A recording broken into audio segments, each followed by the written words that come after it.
So today we're going to talk about workforce safety and wellness. Um, we want to be looking out for your best interest in lasting in this job and making a full career out of this. So we're going to talk about all those different aspects of being safe, what we need to do to watch out for each other and be watching out for our patients. So with this, again, safety is a huge aspect. You've got to make sure you're physically, mentally, and emotionally ready for everything you're going to come across. We deal with a lot of stressful situations and calls, and in most of these calls, we're doing a lot of heavy lifting, moving around, and working around motor vehicles. So that's a big thing we want to look out for. The ambulances and fire trucks are being designed to be safer for structural integrity. We've got better restraint systems as long as we're using them, and we're making sure we're using the protocols to know what we're coming across if we need more people and personnel. Um, because of this, we are using power lift stretchers. We don't have them in every case, but those will help with the lifting. We do have large bariatric patients, so we have to be able to work around those if we don't have the special stretchers, and how to lift properly to make sure we're keeping our safes to prevent back injuries. Long shifts dealing at 24 hours or more. Um, Make sure you're eating well. You're taking that time to keep stretched out, keeping physically fit so that you're there to make it through everything we have to go through.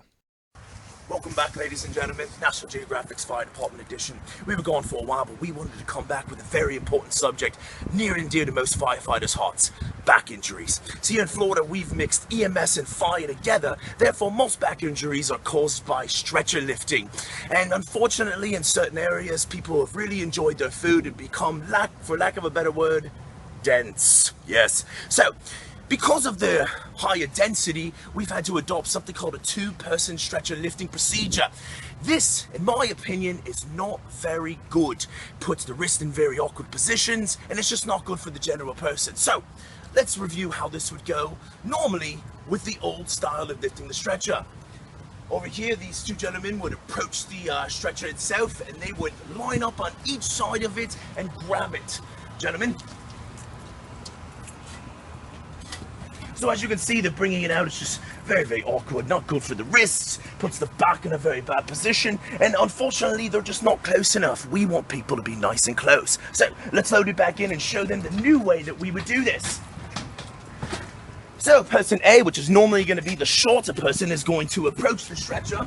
He's going to grab the top of the stretcher itself. As he brings it out, partner 2 is going to come and get right underneath those wonderful armpits, grabbing the bottom. Yes, so now as they bring it out, we need to remember a couple things about lifting. Number 1, keep the weight as close as possible. Yes, get in there, nice and tight, chest against back. This is what we're talking about. Number 2, make your partner know that he's doing a good job.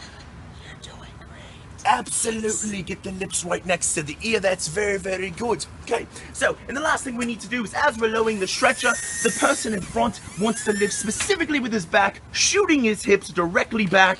Very, very good and nice. Okay, very good, guys. So, as they load the stretcher back in, beautiful procedures. Here at National Geographic's Fire Department Edition, we want you to remember one thing: safety never takes a holiday. See you next time. So now that we've seen that, we got to make sure that we're taking care of ourselves.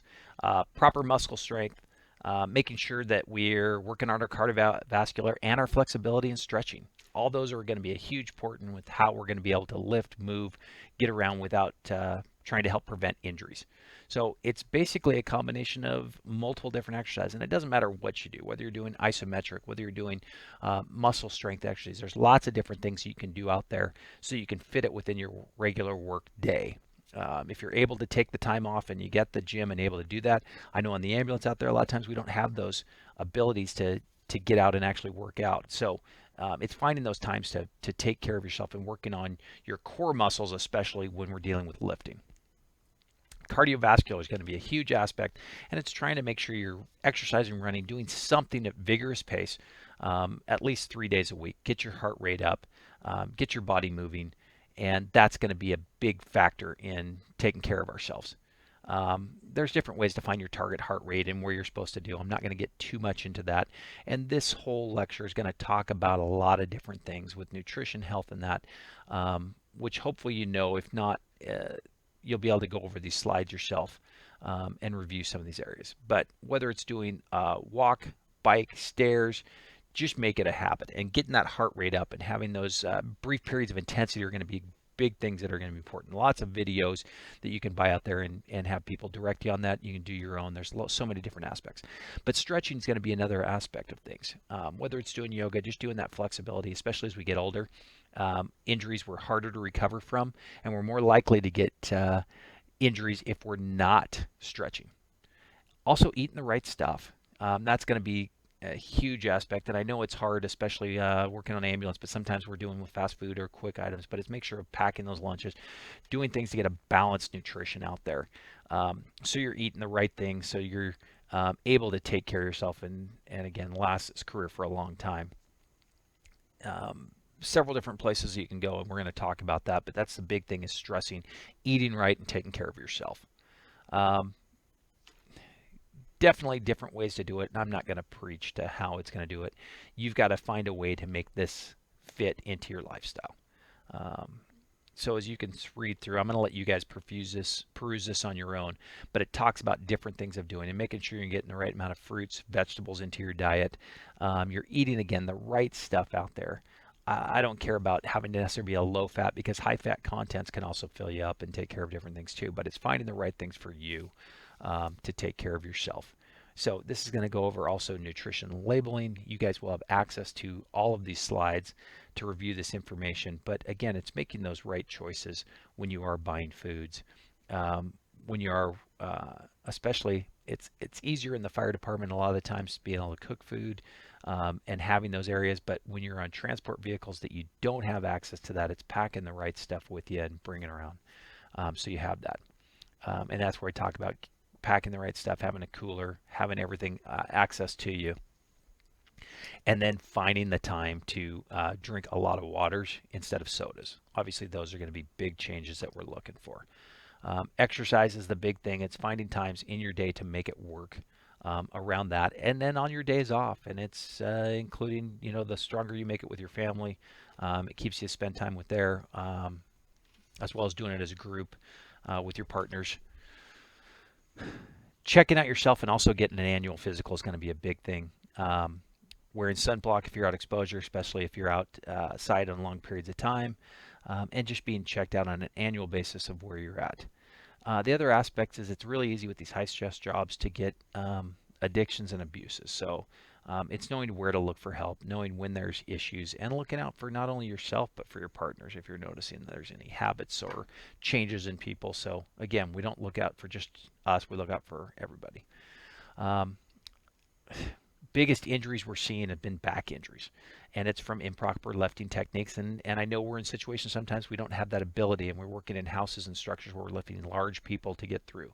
So the more we can use the correct posture and the ability, the better. But I understand that there are situations that you got to reach across the bed and you're lifting out of position. It's finding ways, the best way you can do to move patients and take care of that.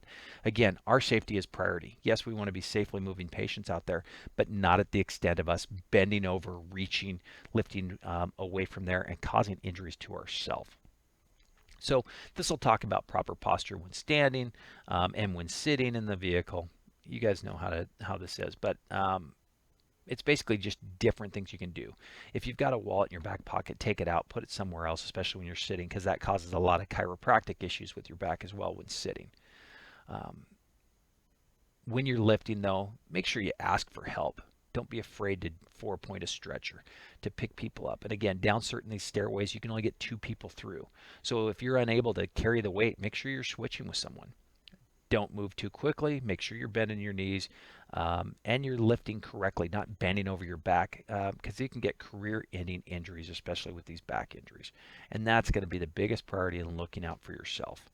So your leg muscles are where you were designed to do the lifting, making sure you're breathing. But again, asking for help is the big thing. Going up and down stairs, ask for the stair chair. We're going to talk about that and do that in lifting movies, and we'll do the labs. But doing whatever you can to make things easier to move a patient.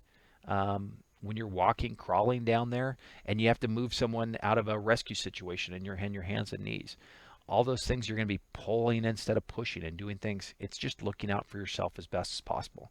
So the two-person structure lifting technique we're not able to always use. So sometimes you got to use the one-person stretching lifting technique here. So make sure you're bending your knees, lifting properly. You can see him using connectivity of having the straight back instead of bent over, and he's got the weight close to himself. We're also going to talk about infectious disease, and that's wearing the right PPE. And it's finding times as we're getting into cold and flu season too that it's putting mask on you or putting mask on your patients, because there are a lot of airborne pathogens as well. And when you're in the back of an ambulance, that area will spread, not only blood and body fluids, but in the back of an ambulance, someone's breathing, put a mask on them or put a mask on yourself. Be looking out for yourself, because you don't want to get yourself sick, or worse, take that home to your family and spread that there. There's a lot of safety standard precautions that we have to follow. So it's making sure you know what we're supposed to do. One thing we're going to push big here is wearing glasses through all our scenarios, because that's a big thing and it's part of one of the new WAC programs we're supposed to be doing. And then taking infection control measures. So that's wearing your PPE. It's wearing a mask in certain situations. In trauma situations, you'll be amazed how much blood can fly into your mouth, nose, eyes, ears, and you don't know what you're dealing with. So making sure that you're taking and protecting yourself from all those different things. Just standard contact can transfer a lot of infections out there that we've seen. So we're looking again out for your safety and for your family's safety. Your personal protective equipment should be issued to you standard no matter where you're working, but it's making sure that it's handy in that position to grab and do. Again, masks, I'd be grabbing a surgical mask if I have them available on every arrest, because again, if I get stuck on the airway, there's multiple times, and my patients are always puking on me and vomiting. So trauma patients, the blood that comes everywhere, you don't want to get that in there, and I don't want to be sick, and I want to be surviving for my family. That's why I'm doing this career. But wearing a mask on there, anytime that I'm going into the general illness and I know it's flu season, I don't want to contract that, and I don't want to take it home. And I have no problem wearing a mask on me, and as soon as I get in there, I put a mask on a patient. So it's taking those precautions. We don't need to wear gowns in every time. But again, you know you're going in that situation. We do have gowns in the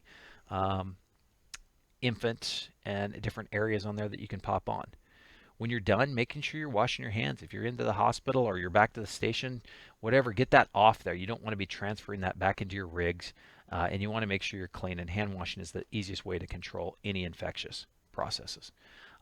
Making sure you're up to date on your vaccinations, because you're going to get exposed to all these different type of disease, and they're unfortunately coming around. And with people not doing immunizations on their kids, we see these and we come across. So whatever you can do to protect yourself, keeping up on your own screening, doing your annual TB testings, and if those are coming out positive, because we get more exposures through the time is getting those chest x-rays just to make sure that you don't have that. Anything you can do to take care of yourself is obviously going to be the long-term goal that we're looking for. Making sure that once we do have hazardous waste, we're getting it red tagged. We're making sure that we're taking care of the sharps. I've seen, unfortunately, too many people that have to go on a cocktail of medications because of needle sticks. And making sure we know what sharp containers are, especially using the Vacutainers. You're going to see that's a sharp product, and I've seen many people throw the Vacutainer in a red bag, and you can get stuck with that. So if you're going to have that, make sure you have a sharp shuttle, some area to transport that in. And we're going to talk about recapping needles and protection and all those situations of where we put things. And it's really easy to get wrapped up in our job and not take care of the sharps as well as we should. So we have to be watching out for that. And then it's decontaminating after a scene. We're talking about best practice with after a fire and putting our clothes in a paper bag, getting them washed right away, but it comes with everything. It's changing our gear that was come on, anything that's sprayed up onto us, cleaning ourselves. And if we need to take ourselves out of service, we have to take ourselves out of service for exposure. And if we are exposed, we got to report it immediately. Make sure we're getting in the hospitals, getting checked, getting things cleaned up, and finding out information from the patient if there is an exposure that we have to take proper immunizations for, or go on to a cocktail of medications because of that. Making sure it's documented and taking care of ourselves, and checking out each other, doing that buddy check on there to make sure fluids and that didn't get on each other. big, huge thing we're going to push is that stress and stress management, doing debriefings after any call in a sense. But there's so many calls and so many times we're dealing with death, dying, children's situations, things that hit home hard, and we want to take care of ourselves and find a ways to resolve those areas. How are we going to cope with it? How do we adapt? Is it talking to someone? How it is, and finding that person that we can so that the stress doesn't come back and hurt us in the long time. We're seeing too many suicides and other aspects, and then we're going to focus that in this class. So there's administrative for doing the follow-ups with that and doing the debriefs. What was the scene? What was the emotional areas? How was that going on? And then dealing with our family lives too. Obviously, every time at work, we've got to know how we're going to manage that stress, whether it's stress from home or it's stress from the jobs, and finding a way to deal with that and take care of that, as well as identifying that in our partners. So again, this isn't about just the safety of ourselves, but it's the safety of everyone else. So there's different, they call phases of stress response, and how we react to that. I can come up with so many different standards here, so you're not going to be tested on the different stages here. I'll tell you that. But I want you to be aware of these different aspects. Again, just so you're looking out for yourself and others. Because a lot of times when we're going through these phases, we don't recognize it in ourselves. And so we have to recognize in our partner when there's changes in that so we can talk with them and find ways to get them out. We work long shifts. We work a long time. There's multiple times you're held over. You're going to be sleep deprived. And so all those different factors are going to come in on how you're able to recover in that. So it's finding a way to take care of yourself if you can't on shift when you get off shift. And especially when you're working graveyard shifts, and it's finding a place to sleep and get that recovery time frame. So what are the signs of stress? Well, they're going to be different in everybody, and they're going to present lots of different ways. It's finding, basically when you work with your partners out there, what's normal for them so you can tell what's abnormal. That's going to be the biggest thing, and we'll talk about that. This gives you a whole table of different potential things to be looking for. But biggest thing I can say, and I do this all the time, especially when we're talking about lung sounds and that, it's listening to normal so many times so you know what abnormal is. It's the same thing with your partners and your coworkers. What's their normal level that they work at so we can find out what's abnormal. These are different ways that we can deal with managing stress and different things that people will be saying and presenting as. So it's how we can relate to that. The biggest thing is going to be identification of the problem that's out there, and then trying to find the way for solutions and promoting basically the best healthy way to take care of each other. And that's the biggest aspect that we kind of push, is that healthy emotional aspect, regular exercise, healthy diet, communication, friends, finding those ways to de-stress when you're off work, take care of yourself and manage from those, because we've got our daily stress from bills to we go on calls to huge disaster incidents. Fortunately, we don't see a ton of the large incidences, but those daily stresses and the small incidents can mean a lot to people and really affect them. And so that's where we really have to take care of each other. There's lots of different ways that we have in place now for communication, talking with counselors. That's provided, and it's free coverage. And whether it's with you or it's your family members, dealing with family members that have problems that you have to do. There's crisis areas and communications, and that help is out there.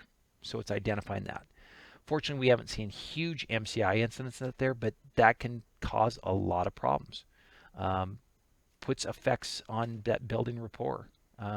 So those are the big things that I want to kind of stress with this lecture, and this is going to continue to go over and talk about several different things. Going back to other safety issues, roadway safety has been some of the major incidents and factors that have come out and protecting ourselves. I don't know what it is about red lights on a street, but it really attracts the drunk drivers to come flying into there. The other aspect too is making sure you know who your partner is in driving conditions. Speed is a huge factor in all our accidents there, and that extra speed doesn't get you to the incident that much faster. We always have to remember the emergency is not ours, it's theirs. We need to get ourselves there safely, then we can take care of it. So managing through those intersections and getting through. Unfortunately, this is also becoming a huge factor of we cross a red light and we hit somebody else. We're seeing medics, EMT, firefighters go to jail over time frame from not stopping effectively at a red light and causing accidents and hurting and even unfortunately killing people in these. So we have to be very approaching and take those EVIP classes, EVAP, however we're going to, very safely. Summarizing again, safety is going to be the biggest issue. We're looking for taking care of yourself physically, mentally, emotionally. Being out there and looking at the scene safety, having your situational awareness, how to protect yourself, making sure you're identifying, wearing the right PPE, not only looking out for yourself, but looking out for your partners on a daily basis and just making this a habit. Hopefully this is something you're already doing. Hopefully this isn't something that's new to you, and just watching out for each other.